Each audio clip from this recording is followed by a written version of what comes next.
ये मेरी बेटी नक्सली, ये नक्सली, ये नक्सली, ये नक्सली, ये सब नक्सली, ये सब नक्सली। महात्मा गांधी, सुभाष चंद्र बोस, बाबा साहब अम्बेडकर, बुद्ध, विवेकानंद, कबीर कौन थे? नक्सली। अटल बिहारी वाजपेयी कौन थे? नक्सली।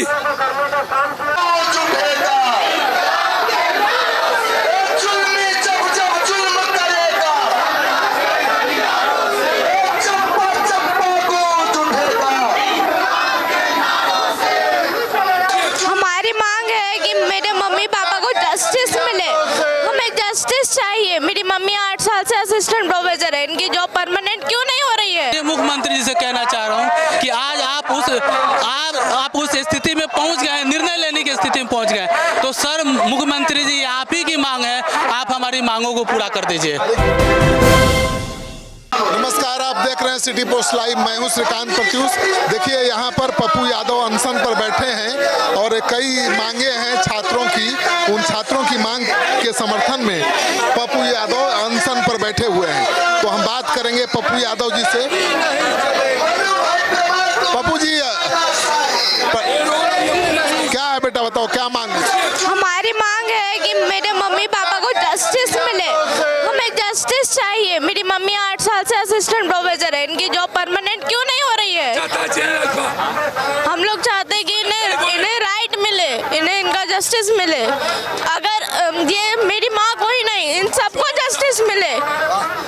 तो बौद्धिक नक्सली बता रहे हैं प्रधानमंत्री जन जी को। सर, अब्दुल कलाम कौन थे? बौद्धिक नक्सली। जेम्स, बाबा, आइंस्टीन, नागा अर्जुन, राजकवि दिनकर, विद्यापति कबीर, रेणु, भागवत, चंद्रशेखर आजाद, भगत सिंह, पेरियार, ज्योतिबा फुले, सावित्रीबाई फुले, लक्ष्मीबाई, लाला लाजपत राय, महात्मा गांधी, सुभाष चंद्र बोस, बाबा साहब अम्बेडकर, बुद्ध, विवेकानंद, कबीर कौन थे? नक्सली। अटल बिहारी वाजपेयी कौन थे? नक्सली। नेहरू जी, लाल बहादुर शास्त्री, पटेल, राजीव जी, मनमोहन सिंह, क्या ये बच्चे नक्सली हैं? क्या उसका विदेश मंत्री जो पढ़ा लिखा है नक्सली है? क्या उसका वित्त मंत्री नक्सली है? कब तक जेएनजी को अपराधी बनाओगे? कब तक जेएन अल्फा पर जुल्म करोगे? कब तक जाति पूछोगे? कब तक हिंदू मुसलमान के नींव पर हमारे बच्चों के भविष्य को चौपट करोगे? कब तक पेपर लीक आउट होगा? कब तक बीएसएससी और बीपीएससी के बच्चों को न्याय मिलेगा? कब 17वीं परीक्षा को न्याय मिलेगा? 14 दिनों से भूख हड़ताल पर बैठे हैं असिस्टेंट प्रोफेसर, स्कॉलर, दरोगा। 12 मार्क्स सिर्फ हिंदी में, मात्र 12 मार्क्स। क्यों?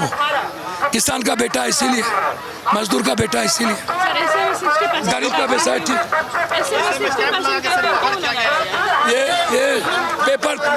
ये पेपर में जवाब नहीं है और उसको थर्ड रैंक की कैसे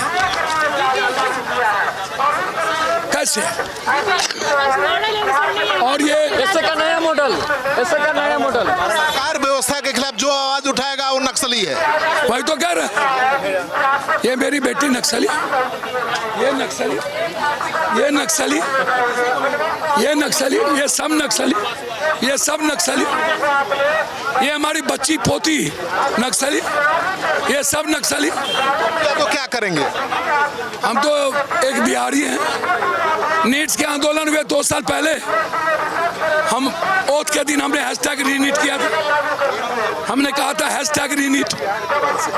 हिंदी सीसेट की लड़ाई हम कब से लड़ रहे हैं। मुखर्जी नगर में हम पर गोली चली थी। नियोजित शिक्षक की लड़ाई याद कीजिए, हम जेल गए थे। बिहार एसएससी, बिहार दरोगा, रेलवे अग्निवीर के चलते याद कीजिए राजेंद्र नगर। बिहार में भी जेएनजी का आंदोलन आगे बढ़ेगा। कल से बीएसएससी और बीपीएससी 13 मांगों को लेकर अनिश्चितकालीन भूख हड़ताल हमारे बच्चे बैठे। अमन के नेतृत्व में कल से अनिश्चितकालीन भूख हड़ताल। जरूरत पड़ेगा तो राहुल जी भी आएंगे, बिहार भी बंद होगा और जेएनजी की ताकत का इस तानाशाह को पता चले। तो आप सुन रहे थे पप्पू यादव को, कह रहे हैं कि कल से जो इनका जो भूख हड़ताल है अनिश्चितकालीन में तब्दील हो जाएगा और जरूरत पड़ी तो राहुल गांधी भी यहाँ पर आएंगे, जरूरत पड़ी तो बिहार बंद का आह्वान भी करेंगे। तो जिस तरह से प्रधानमंत्री ने नौजवानों को कहा है, जिस तरह से प्रधानमंत्री ने देश के लोगों से बौद्धिक नक्सलवाद से सचेत रहने का आह्वान किया है, उसको लेकर एक बड़ा विवाद पैदा हो गया है। और पप्पू यादव जैसे विपक्ष के नेता सवाल उठा रहे हैं कि क्या हमारे बच्चे नक्सलवादी हैं। तो सवाल ये उठा रहा है विपक्ष कि जो भी सरकार के खिलाफ आवाज उठा रहा है, जो भी व्यवस्था के खिलाफ आवाज उठा रहा है, उसको सरकार बौद्धिक नक्सली बता रही है। तो देखिए तस्वीर किस तरह से पप्पू यादव अपने समर्थकों के साथ बैठे हुए हैं, यहाँ पर अनशन पर हम दिखा रहे हैं। तो पप्पू यादव बैठे हुए हैं अनशन पर, जिसकी तस्वीर हम दिखा रहे हैं, उनके साथ छात्र भी बैठे हुए हैं।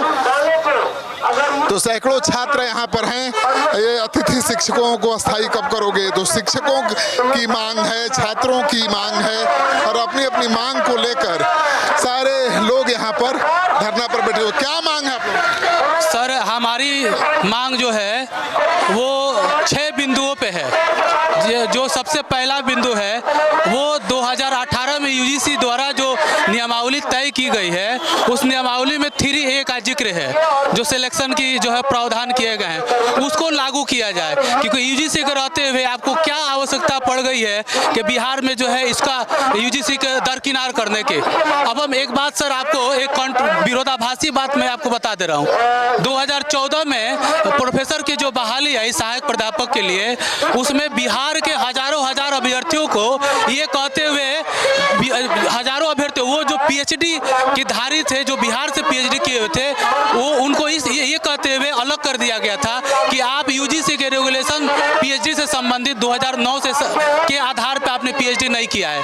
तो मैं कहना चाहता हूं कि आपका ये जो आप जो नियमावली लाए हैं 2026, ये यूजीसी के जो है कई मामलों में जो है विरोधाभासी है। तो आप इस विरोधाभास को कम करें। और बिहार के बच्चे हैं यहाँ, जो जितने अधिकांश बच्चे वो बिहार के बच्चे हैं, तो बिहार के बच्चों के हितों का संवर्धन बिहार के सरकार को करना है, इसी अपनी मांगों को लेकर के। और सर एक दूसरा बिंदु है कि हम अतिथि शिक्षक के रूप में कार्यरत हैं विगत 8 वर्षों से। 2019 में हम लोग जो है पहली दफा विश्वविद्यालय और महाविद्यालय में आए।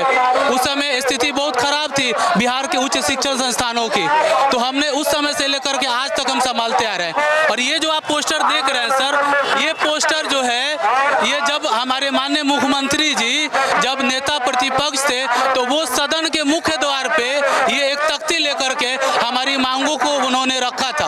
तो आज मैं माननीय मुख्यमंत्री जी से कहना चाह रहा हूँ कि आज आप उस स्थिति में पहुंच गए, निर्णय लेने की स्थिति में पहुंच गए।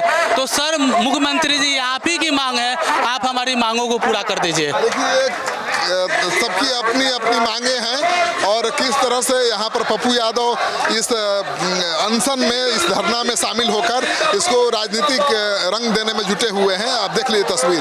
तो यहाँ पर पप्पू यादव बैठे हुए हैं और नारेबाजी हो रही है। तो बिहार के छात्रों के हक का हत्यारा कौन, कई तरह के स्लोगन्स लिखे बैनर पोस्टर के साथ यहाँ पर प्रदर्शन चल रहा है। पप्पू यादव का ये अनशन चल रहा है और आज एक दिन के अनशन पर पप्पू यादव बैठे थे, लेकिन अब कह रहे हैं कि इसको अनिश्चितकालीन अनशन में तब्दील करेंगे और जरूरत पड़ी तो राहुल गांधी को भी बुलाएंगे। तो किस तरह से विपक्ष जैन जी के मांगों को लेकर बिहार में आंदोलन खड़ा करने की तैयारी कर रहा है, उसकी तस्वीर हम आपको दिखा रहे हैं। तो देख लीजिए तस्वीर। तो सबसे बड़ा सवाल कि क्या दिल्ली और रांची की तरह बिहार में भी जैन जी का आंदोलन बड़ा रूप लेने वाला है, क्योंकि शुरुआत हर आंदोलन की इसी तरह से होती है और देखते ही देखते वो आंदोलन बड़ा बन जाता है। इस वीडियो को खूब शेयर करिए, कमेंट बॉक्स में जाइए, अपना कमेंट भी जरूर लिखिए। आपका सहयोग समर्थन हमारे लिए बहुत मायने रखता है।